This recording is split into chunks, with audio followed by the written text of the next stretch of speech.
राहुल जी, नीरज हूं news 18 India से। आप लगातार इस मसले को कांग्रेस पार्टी उठाते रहते, वीडियो के माध्यम से, इस मंच के माध्यम से। ये जो दस्तावेज आए हैं उसके बाद भारतीय जनता पार्टी ने 3 सवाल खड़े किए हैं जो आपके सामने मैं रखता हूं। एक ये कि अभी तक ये एलिगेशन है, आरोप प्रूफ नहीं हुआ है, दोषी नहीं हुआ है।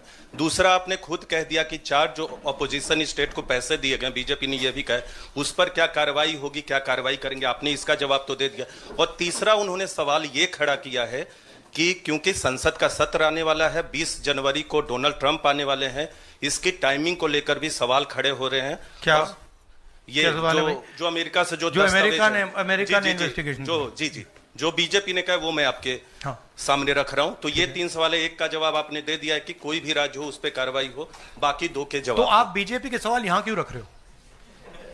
नहीं, ये सवाल हमारा है। नहीं, आप बीजेपी के हो क्या? नहीं, बिल्कुल नहीं हूं। तो फिर बीजेपी के सवाल हमारे प्रेस कॉन्फ्रेंस में क्यों रख रहे हो? राहुल जी, मैं आपके सामने सवाल कर रहा हूं, एक जर्नलिस्ट का सवाल है। और आप नहीं, अभी आपने बोला बीजेपी का सवाल है। बीजेपी के समक्ष हम लोग ऐसे ही रखते हैं। नहीं, बार-बार नहीं, देखिए, आप मुझे बोलने दीजिए। मेरे सवाल का जवाब दीजिए। आपने सवाल पूछा, मैं बोल रहा हूं आपका जवाब, आपका सवाल। हाँ, ये मेरा सवाल है, बीजेपी का नहीं, मेरा सवाल। नहीं, आपने अभी 2 मिनट पहले कहा कि ये बीजेपी के सवाल हैं। आपने ही स्वयं, यस, ब्रदर, आपने स्वयं बोला बीजेपी ने इसको रखा है सामने, इस मसले पे मैंने ये कहा है। नहीं, आपने बोला ये बीजेपी के सवाल हैं और मैं पूछ रहा हूं। I know, but I am just stating a fact. He said that they are BJP's questions.